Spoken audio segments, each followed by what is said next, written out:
Our daughter was in a girls' choir, Swedish girls' choir, and they had a time when they had to change their folk dress, their costumes.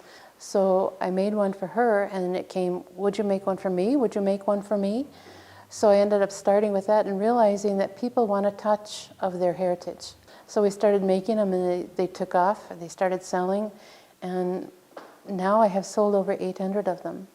And I can't make them the way the Swedes do, but we do with what we have. We do with the knowledge and the materials that we have. I would say I have a feeling of gratitude because I think it has tradition, it has culture, it has meant something to somebody all along the way in order to be preserved that long. Some ladies spent hours working on that, and maybe they had to shear the sheep and card the wool and spin it and weave it before they could even get to making some of these things.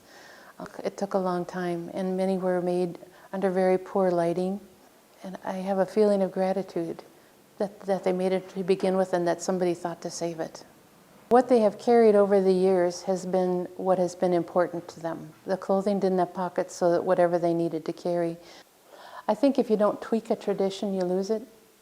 So you have to make it fit for the current times. Even if you appreciate the old, you recognize the art or the functionality of it. We have one väska here that a friend of my parents, I had asked her a couple times, where did your family come from in Sweden? And I don't know where they came from. And I knew she had her mother's väska. I said, could I see it? Could I take a photo of it? And she brought me this box, very proud to have this box. She opened it up, and I said, your family came from Sweden, the province of Darlarna, the town of Gagnef. Oh, Gagnef, I remember my mother saying that word. How do you know that?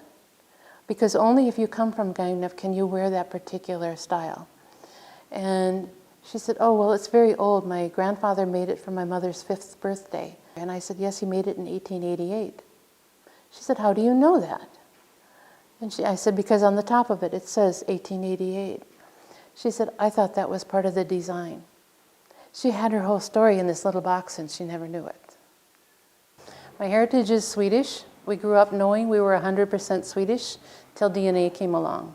And we found out we're 58% Swedish, 32% Norwegian, and 10% Finnish. I think my Swedish heritage meant an identity. I never knew any of my grandparents, but my father was very much into the songs, which I think spoke to my heart. You know, the words of the songs and such. I'm a firm believer that that's what you're building on, and I think it had a lot of strength to it, and I'm proud to be building on it. From my point of view, it has given me depth.